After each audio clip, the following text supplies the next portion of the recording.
keep forgetting how cool we are. Just kidding. Akron, thank you so much. Bill, thank you.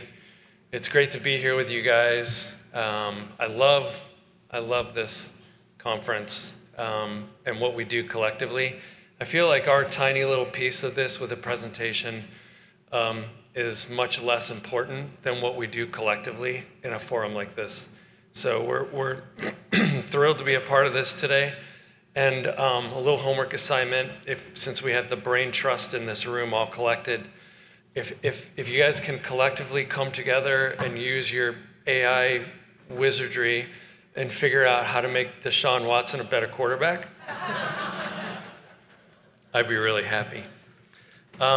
Real quick, I do want to call out that I have the privilege of leading the data governance and enablement team at the Cleveland Clinic, and I have 4 of the members of the team know you have to stand. So Matt and Shanine and Star and Vishali,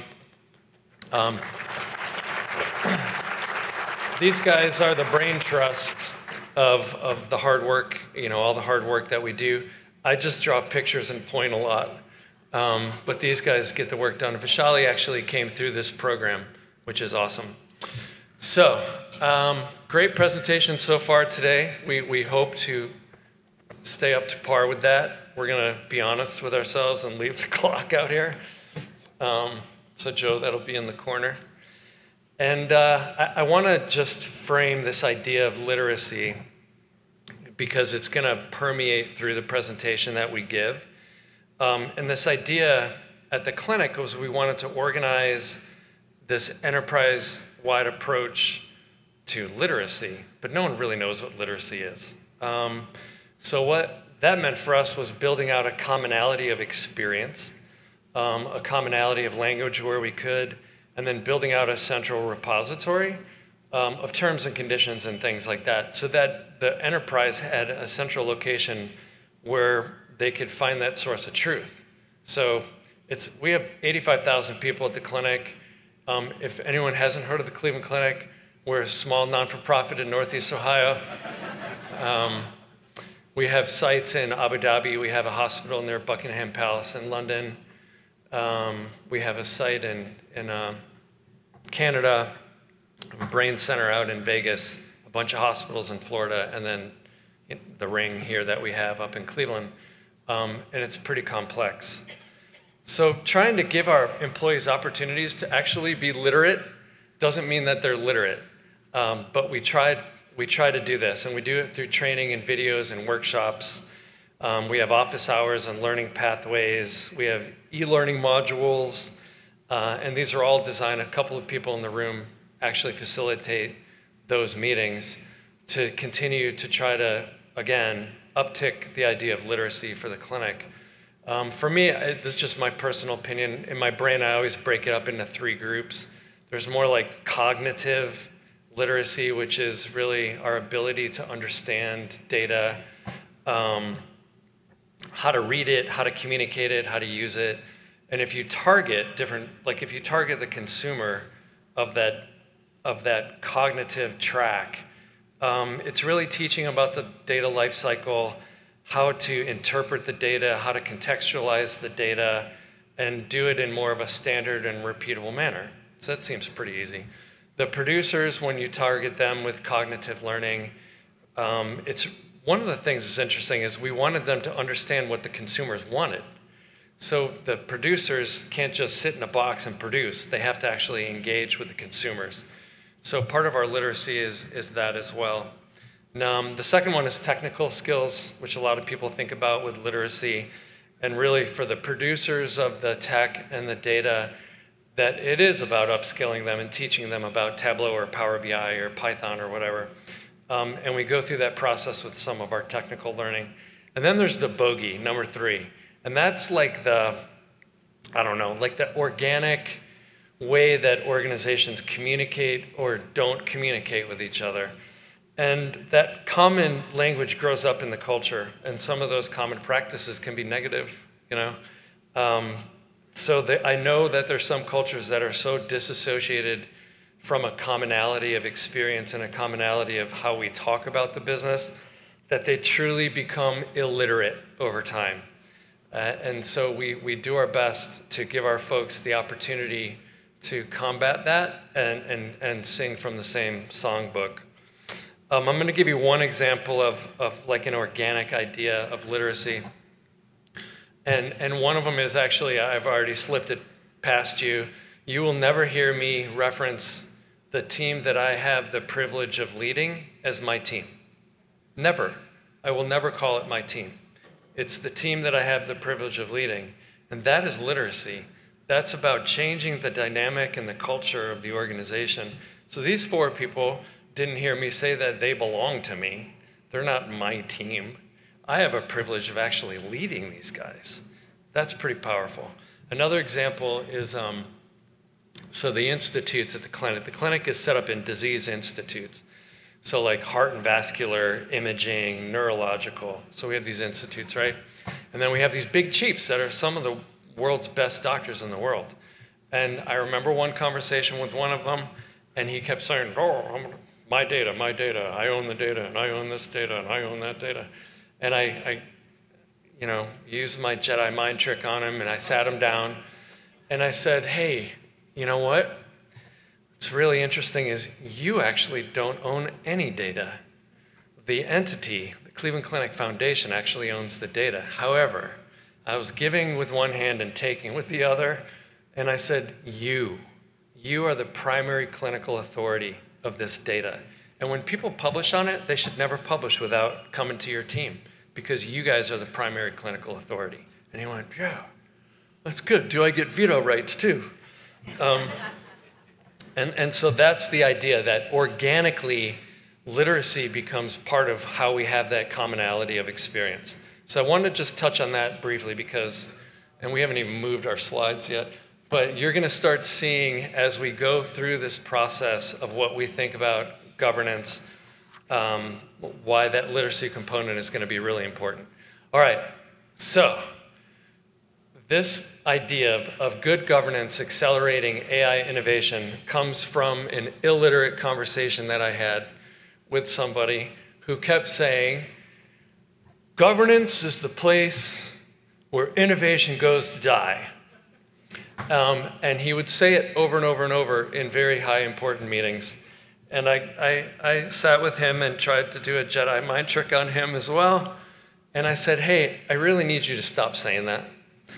Because number one, it's not true. And number two, the message that you're sending is terrible. So instead, why don't we use the function of governance to actually accelerate our innovation? And so that's where that tag phrase came from. It came from those types of conversations. So I'm going to set the stage, and this is my personal opinion that maybe the organization or Joe doesn't share. I have a feeling Joe shares this opinion with me. And it's this, that any organization that doesn't invest in good, responsible AI, in this good governance idea, as an equal to the science that it supports, is patently on its face irresponsible, 100% irresponsible. And the idea is real simple. How can an organization know that it's adopting good science? How can it know that it is complying with existing and emerging law? How can it know that it's mitigating against bias and discrimination? How can it know that it's adhering to best security practices without good governance, guardrails, and that informed culture to actually guide it? And the answer is it can't. It just can't. And that's where we're at with AI. The reality is, if you're going to build or invest in this area, you have to govern what is to come. If you're trying to govern to today, you kind of miss the ball. You got to be future-proofing and looking out and trying to govern, the scaling of this over time. And that's what we're going to talk about a little bit. I would just say, if you can't do that, or if your organization is unwilling to do it, don't touch AI. Just stay away.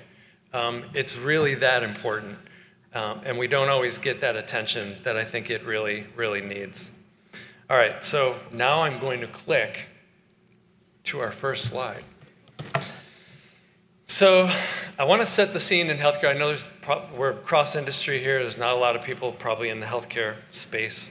But I want to give you a couple of facts about healthcare so you can start to see the complexity and the nuances of what we're dealing with here within this space. So this industry, on the left-hand side, you can see there's this image of the gross domestic product of the United States of America, and the healthcare industry sits at about 20% of that. So we are a cost hog in the environment and in the economy. Our costs are really out of control. There's always need for cost containment. There's always need for new inventions. And there's this triple thing that you hear a lot in healthcare, which is we need better patient outcomes at a higher quality at a lower cost. So you factor in how expensive healthcare is and how we're trying to constantly get better quality at a lower cost, it becomes pretty complicated. We also have a lot of players. So we have providers, we have insurance companies, we have tech companies, we have billing companies, we have cybersecurity organizations, we have cyber criminals who love our data. And in the center of that is what should be a patient-centric ecosystem. And that person can get lost in the mix within the entire industry. We also have a lack of coordination sometimes within our own organization and sometimes with all these other parties that we have to deal with. I'm sure some of you have suffered through that when you get billed for something and all the data is not there and some of the data is there and some of it's different. That's a real problem. So all that can lead to burnout in this industry. It's a really high burnout rate industry, and it requires empathy.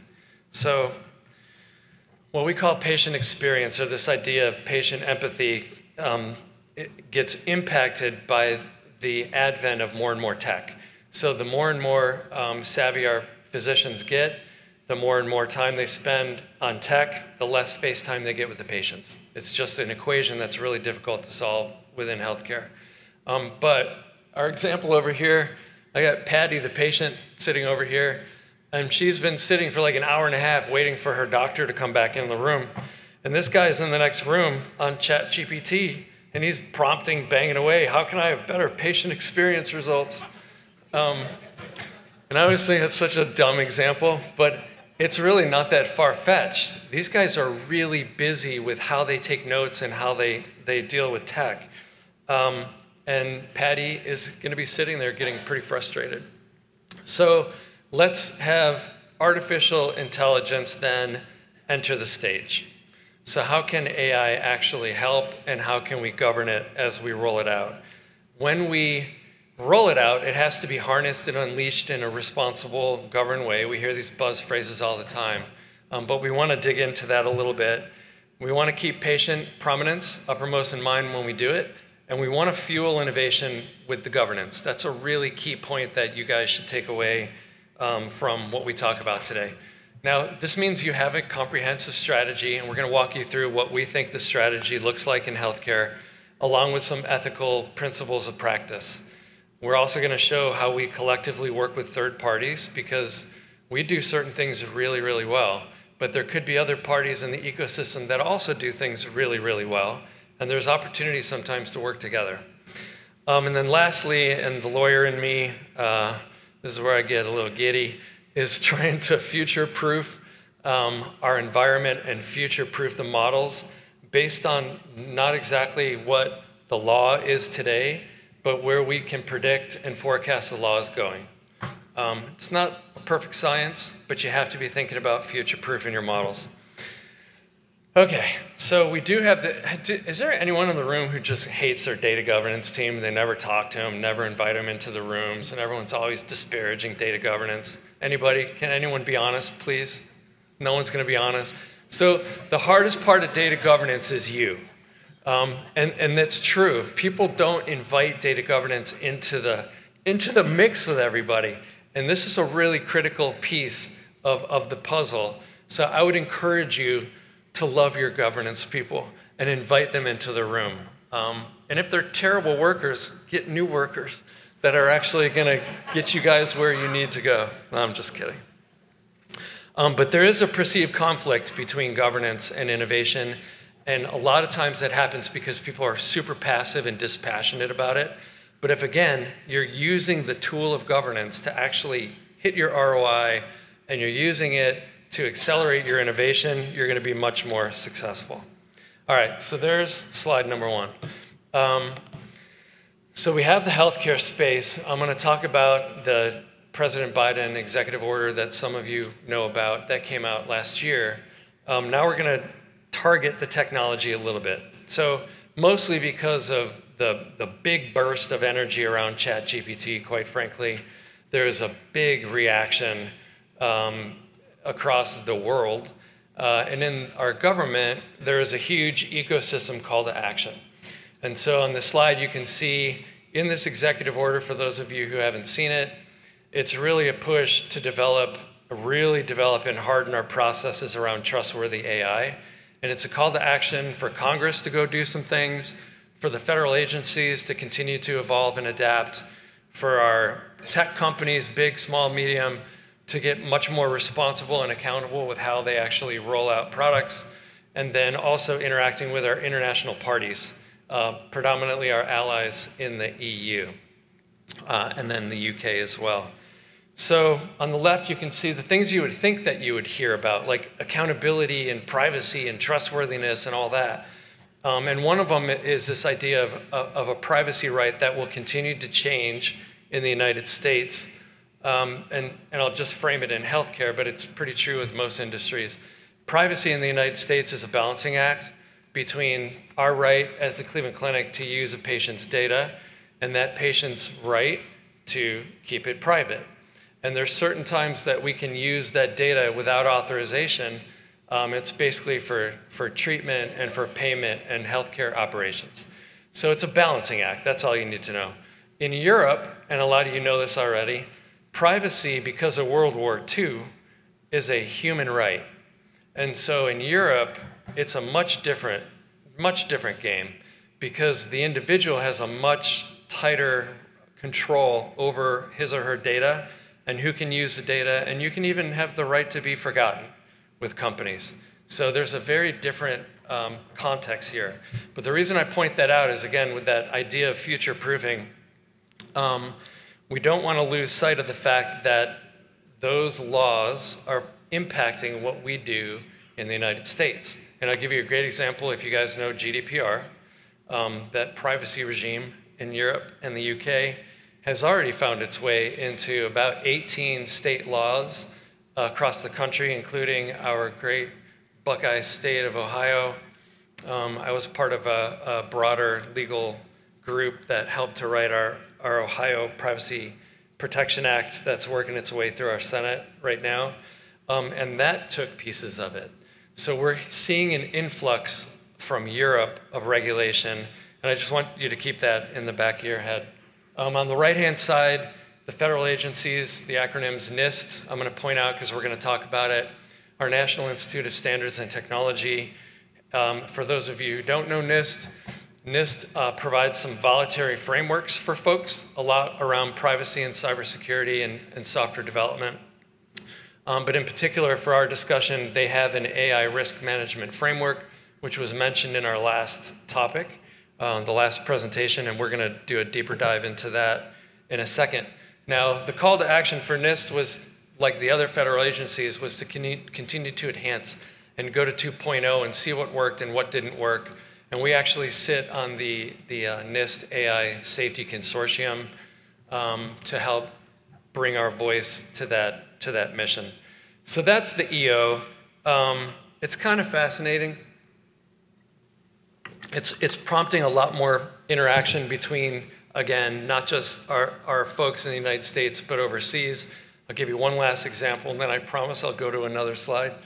The FDA, which is the regulator of devices, and so medical devices in our space, has recently, just about 3 weeks ago, incorporated by reference 2 ISO standards into their good manufacturing device processing. So we're starting again to see this influx of some of this best practice in Europe hitting our shores. All right, so now we have we've got the industry, we've got, the call to action, all eyeballs are on this technology now. And then I want to talk about one of our regulators, which is the FDA itself. So this is just one example of one of the regulators that we interact with in the healthcare space. And it's mostly around the fact that sometimes our software can be seen as a medical device, what they call software as a medical device. And a device is really, it's an instrument or it's a machine or it's software intended for use in the diagnosis of disease or the treatment of disease in man. So that's a paraphrasing of the definition. And I would encourage you to go take a look at that. But what I wanted to show you was, and Joe will get into this a little more if you guys ask him questions about it, but radiology is such a rich area for this, for predictive analytics and for AI. But you can start to see the numbers in 2022 to 2023. These are regulated devices that are software as a medical device, AI, ML, that had to come through the FDA process. What's really fascinating is that number jumped to 882.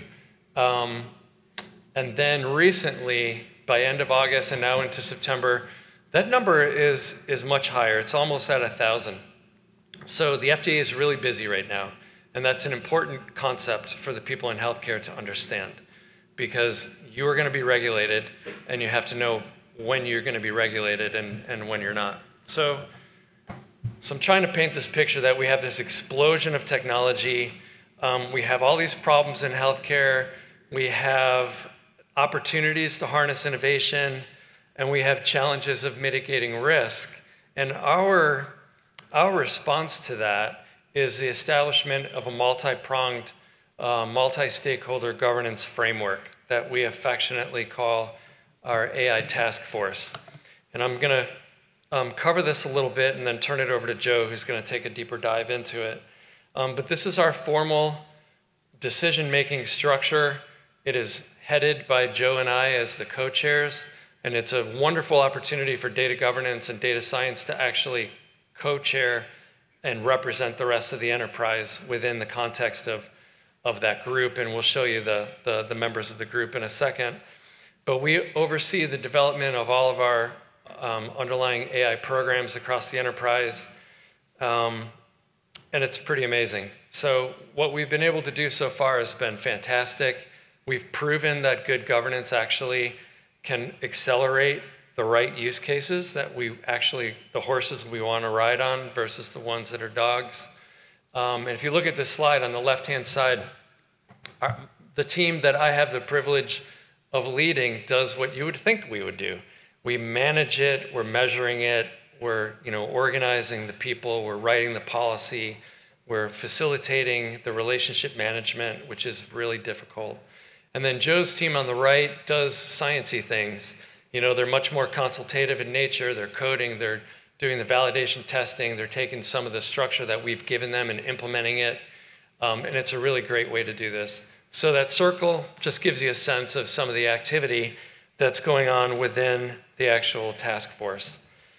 Because we actually organized the people and had the authority, which is really important, we had the authority to organize the people, we can actually start organizing our goals. So on the left, let's say we want to allow these things, like we want better patient care, it should be a no-brainer, or we want to funnel our best use cases, or we want to be much more nimble with how we interact with our technology.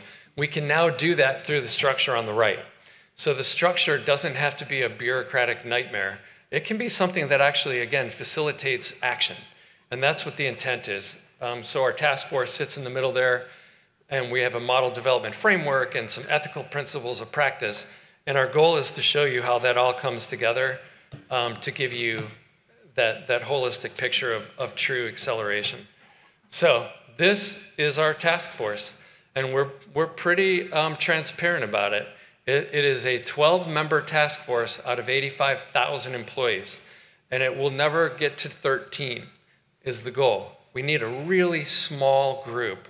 And if you look at some of the credentials here, we've got a few doctors that are represented, analytics. We have the usual suspects in legal compliance, cybersecurity, We have a bioethicist on that team. Research, because research is so big within our space, is represented as well. And our clinical integration folks. You know, when we build something that we want to integrate into our clinical IT practice, there's some things that we got to do before we do that. So again, this team is doing what it says down in the blue.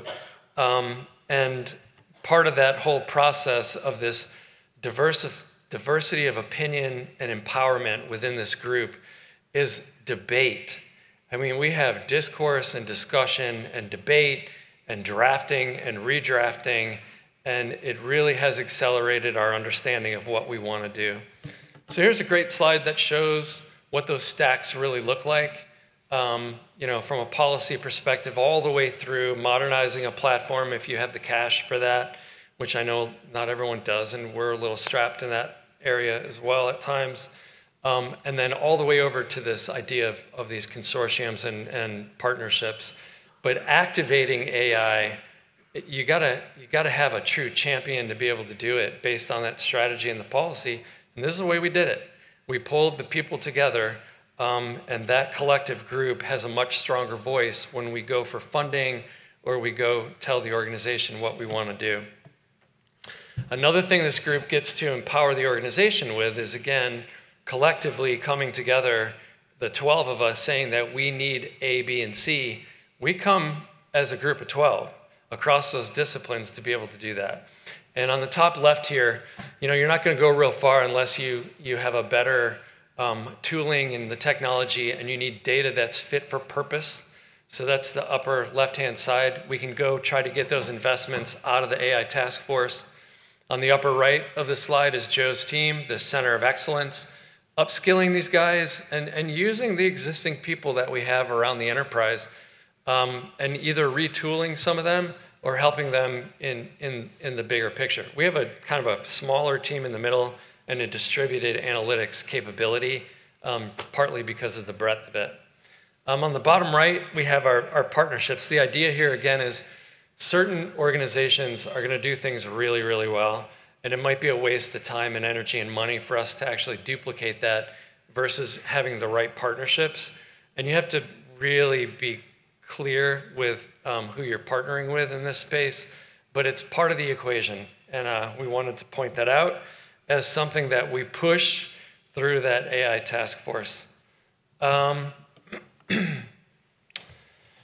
do you think? You want me to take over? You want to take over here? Take over.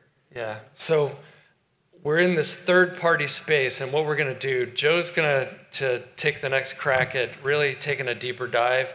My job was the easy job, which is setting the tone and setting the stage for how this all interacts with a true data science team represented by Joe. So I'll turn it over to you. All right. Thanks, everybody. Thanks for having us today. I think Kevin did a great lead-in for my portion of the presentation. I do want to cover, I guess, some of the tactical things that the AI task force does, how we contribute to AI literacy across the organization.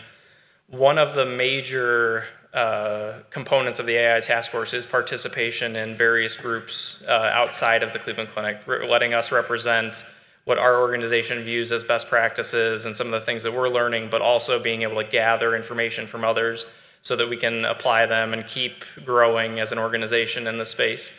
Highlighted on the screen are a few of the organizations that we participate in actively, and I'll highlight a few of these specifically.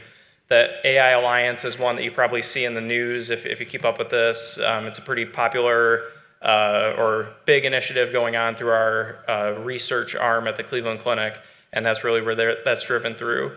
CHI is the Coalition for Health AI, really kind of a grassroots organization that started up over the last few years and has become increasingly active with the advent of large language models. That's been a great group for us within the AI task force to be able to delegate the opportunity for others within the organization to participate in. So they have various work groups and various work streams going on right now that are focused on responsible traditional AI, responsible generative AI, and it's become a really good opportunity for data scientists, individual contributors on our teams to go out, express what they see on a day-to-day basis, learn some new techniques, and be able to add those to their tool set. And then the one that we keep pausing on and saying we're going to come back to is NIST, obviously, and we've really been intentional about taking some of the best practices and opportunities that we've learned from NIST and incorporating them into our standard work at the organization. Do you want to cover the policies? Policies. So my portion of the policies. Kevin has done an excellent job on the policies. We're pushing them through the PPM. I would say generally the policies have created an opportunity to really hold people accountable for things that they're doing at the organization, right? You can have an AI task force, you can start that up, we can express our opinions on things. If it's not enforceable, they're not really going to catch on in the organization. So the ideas that we've embedded within the policies are really there to promote the standardization that we have, the expectations that we have as an organization as well, and those lead right into some of our guiding principles at the organization.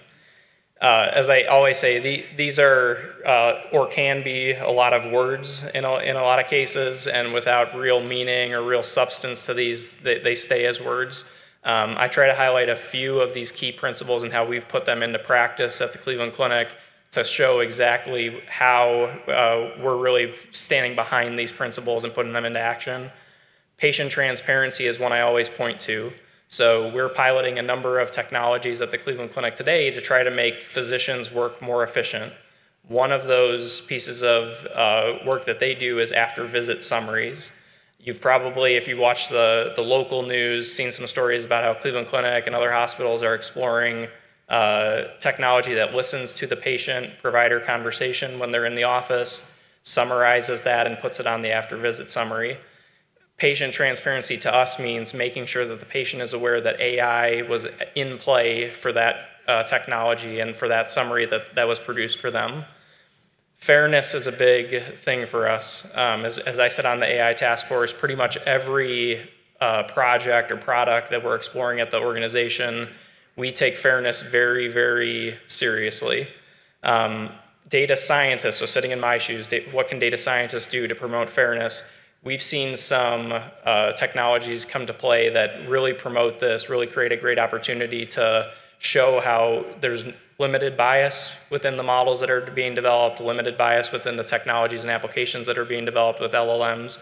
One of them I always point to is something that was developed out at the University of Chicago, something called the CITA project. If you have an opportunity to look that up, it's a really interesting piece of work that was done.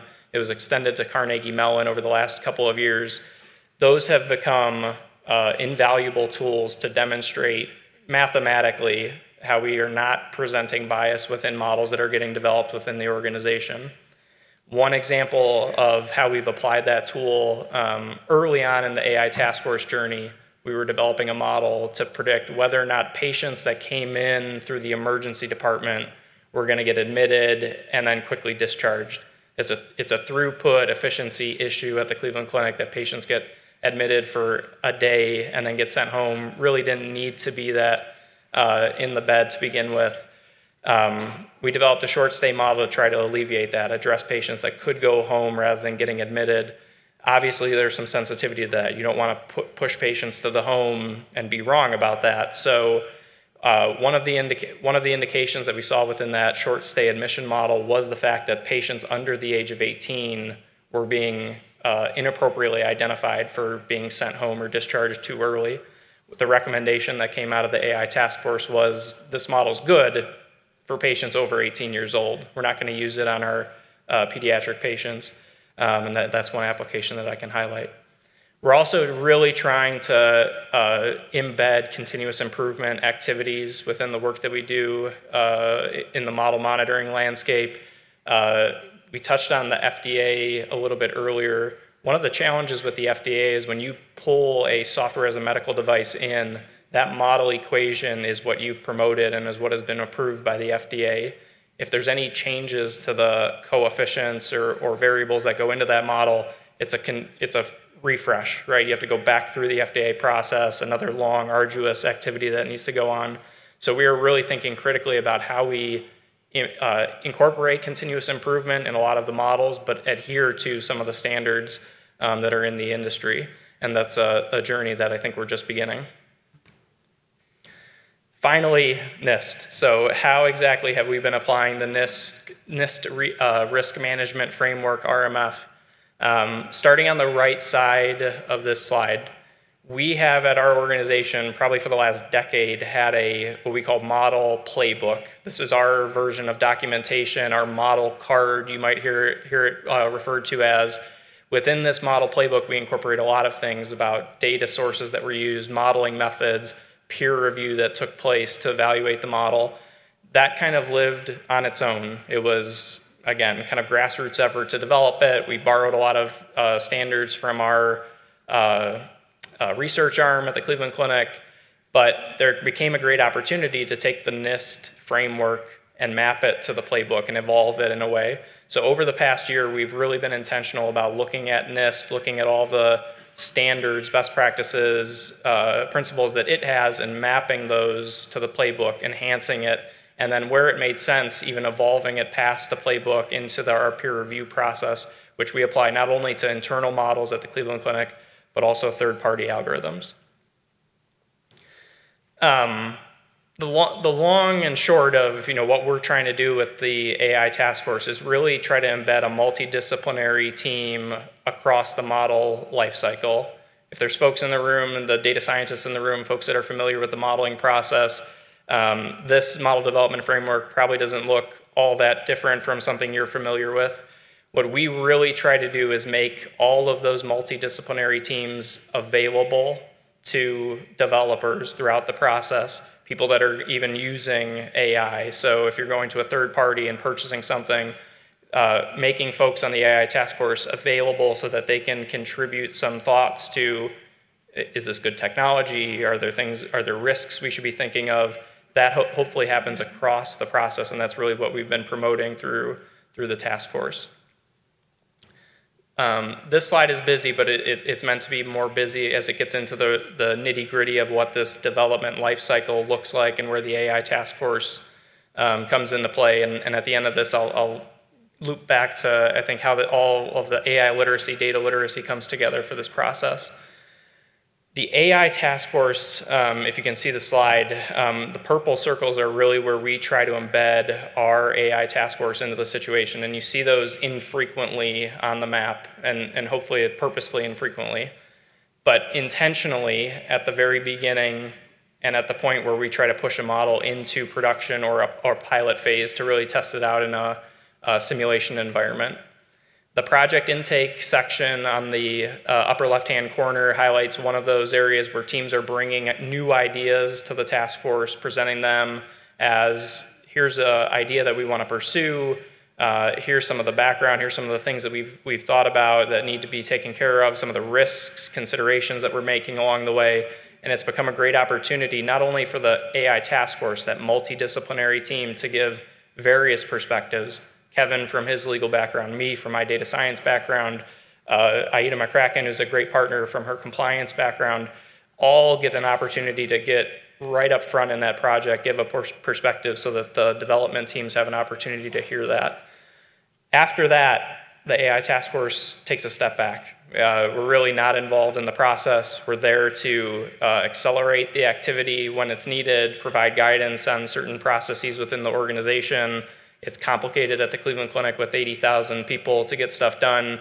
The AI task force is meant to move things along more smoothly. We don't ask those groups to come back until it's ready for pilot implementation. And at that point, we're starting to review what are the outcomes of the model, what are some of the validation statistics that came out of the model or application. If there's concerns, which there has been in the past, I gave the example of the short stay admission model, we can route that back to the model development or model building phase. We always try to make the comment that we're not rejecting a model, we're maybe deferring it to a different phase. In some cases, and very rare cases, we've said this isn't the appetite of the Cleveland Clinic at this point, we're not gonna take this on, but most of the time, if not all the time, we try to defer projects and try to really navigate the groups through the process that we have. After that, deployment is big. So this is where I kind of loop back to AI literacy and how we're trying to promote that at the Cleveland Clinic. deployment isn't just the math and the numbers that are coming out of it, but it's how are people using the tools and applying it in their daily work. There's, again, 80,000 people at the organization. I'm sure a lot of them know what ChatGPT is. I'm sure even more probably don't know what ChatGPT is, and probably even more don't care what ChatGPT is.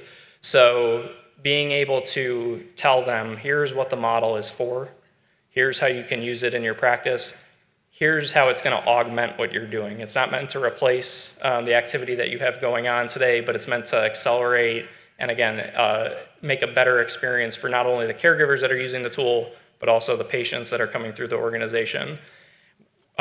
We've seen different tactics in doing that. Sometimes it's one-pagers that go out to these nursing teams to explain what is the model, what are some of the highlights, what are the things to know, how's it going to show up in the medical record for you, and it becomes a dialogue, right? It becomes, how can we make this better? How would you like to see it in the workflow? And those are actually some of the more fun conversations that we have within the organization is, what's this going to look like when it actually is getting to patients, getting to caregivers to actively affect the care that they're getting. So that's our story. I think this is our last slide. Again, thanks for having us today. This is a really exciting opportunity for us to get to showcase what we're doing at the Cleveland Clinic, and happy to take questions.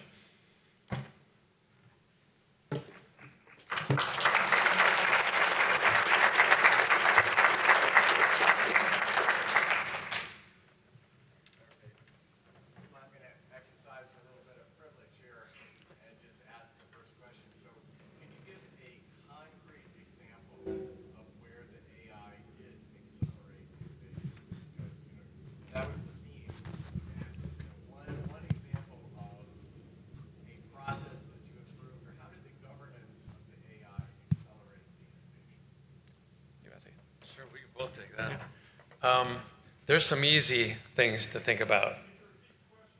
The question was, did we really accelerate AI innovation?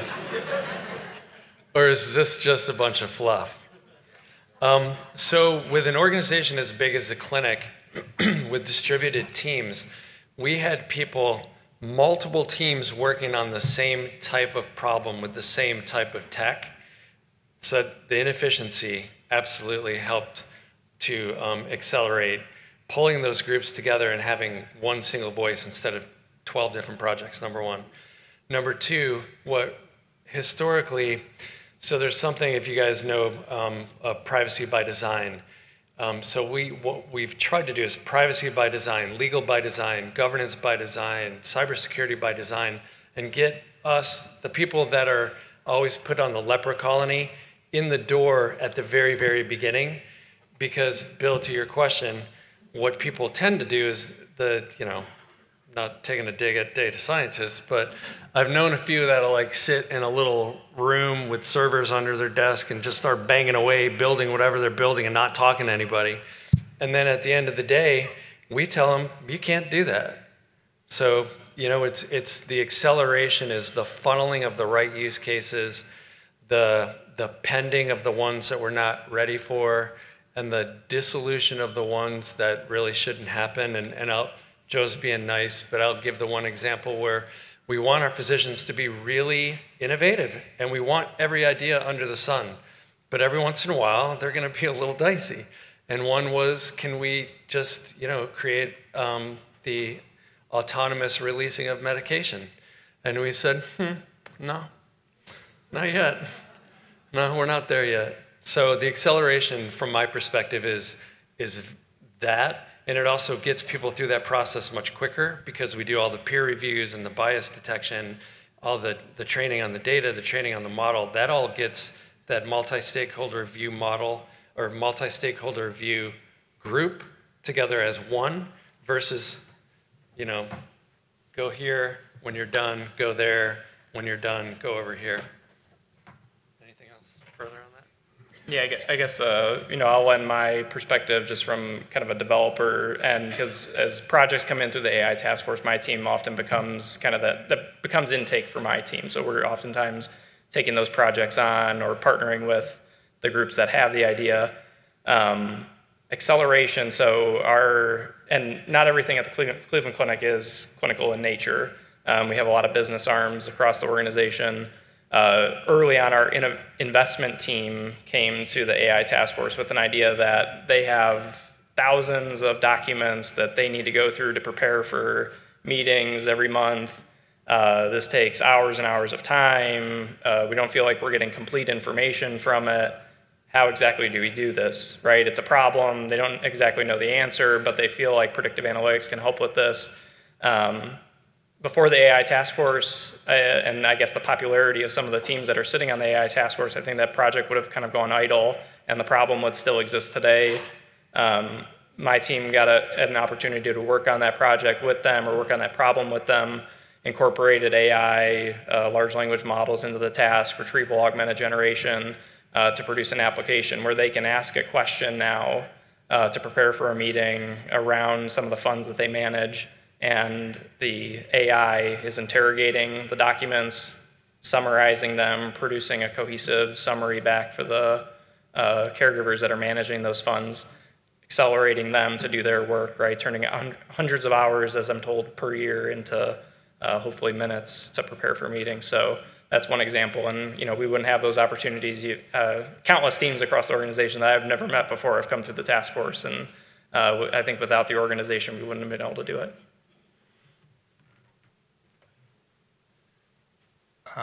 Really great presentation, gentlemen. Appreciate it.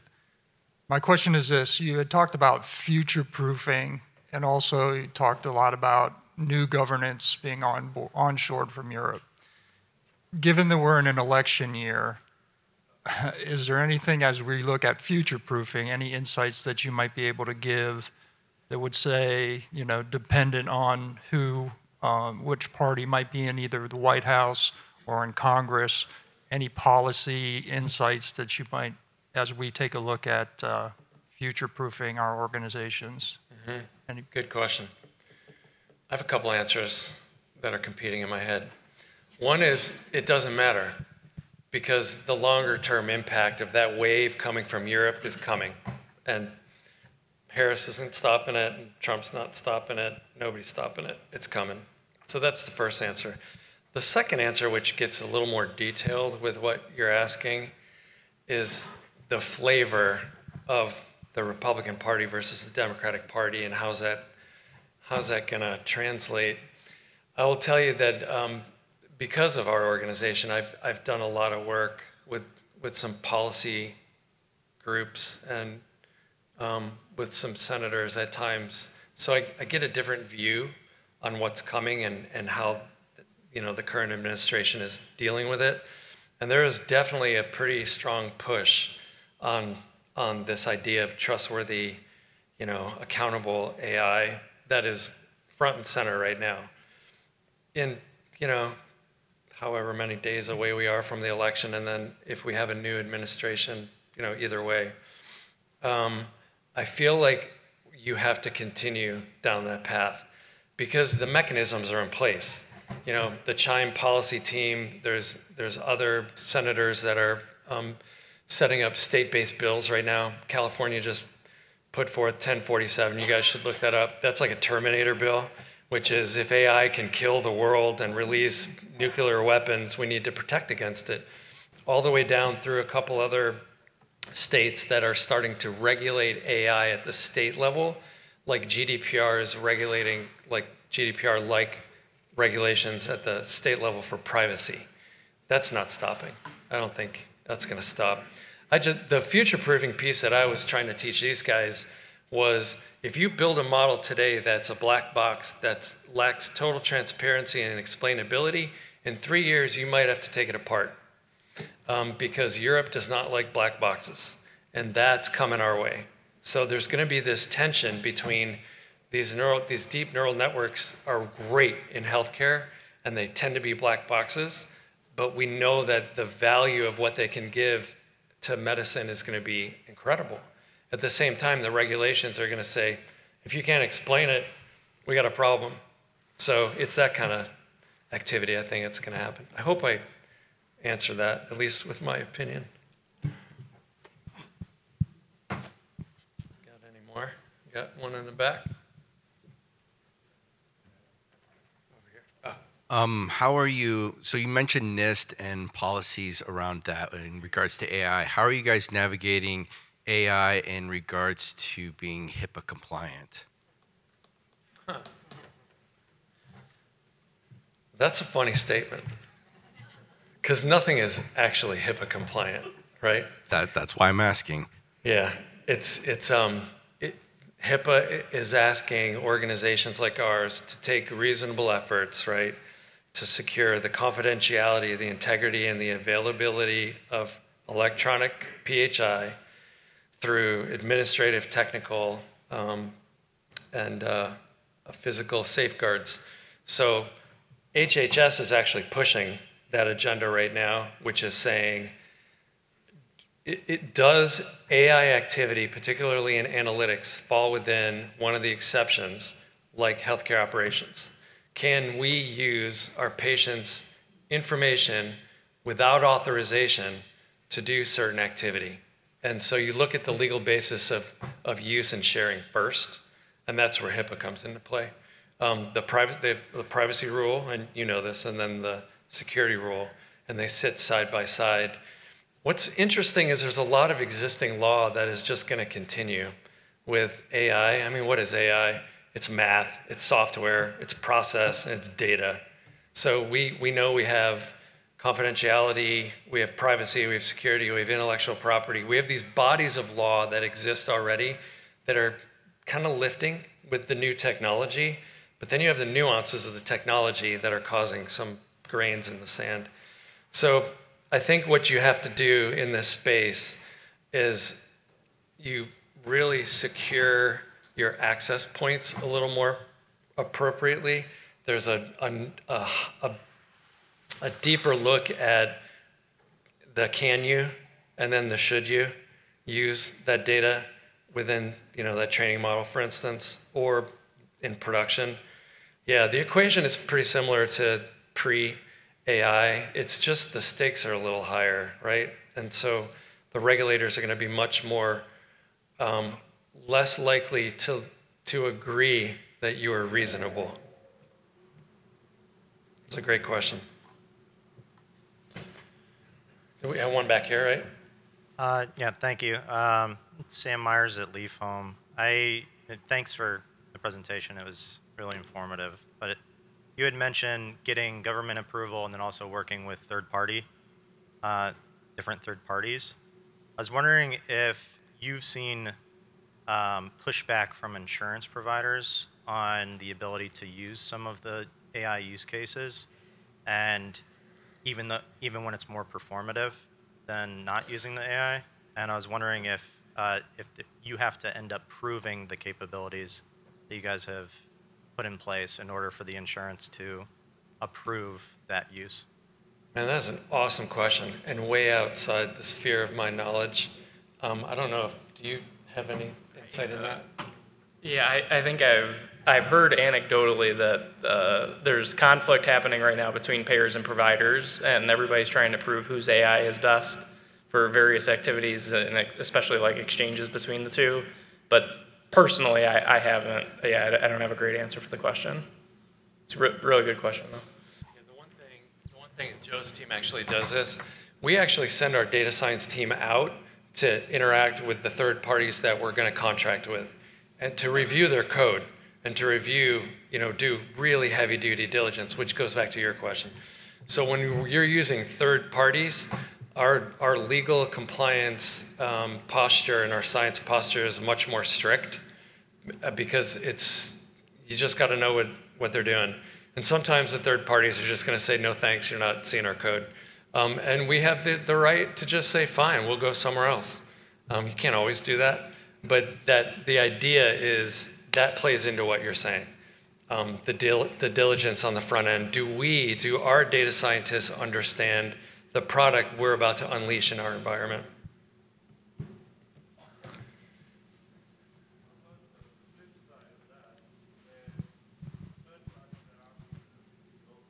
No, they can't see it. Yeah. In the inverse, if a third party asks to see Cleveland Clinic's models, right, in our code, Yeah, we're not going to do it.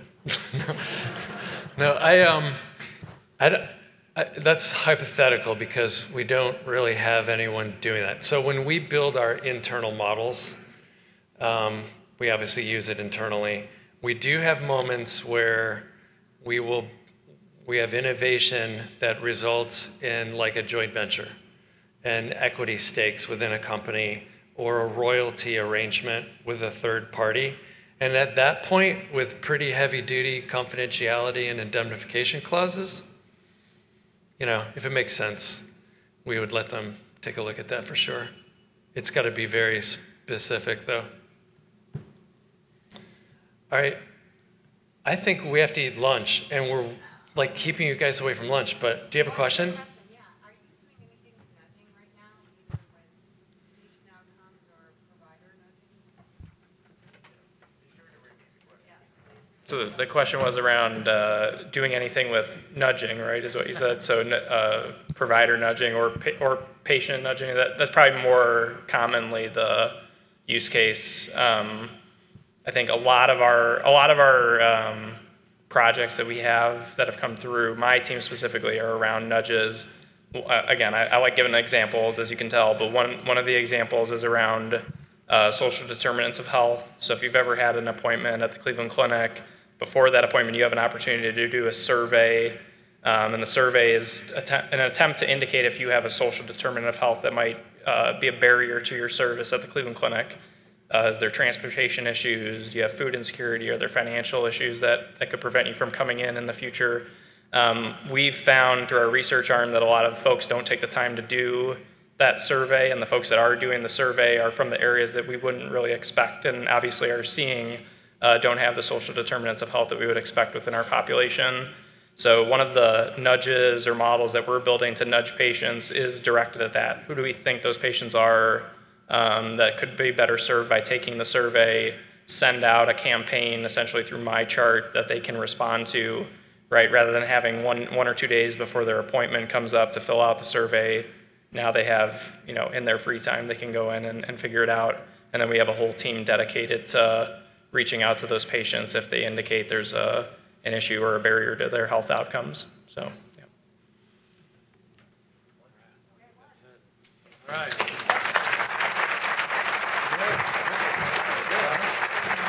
Thanks, guys.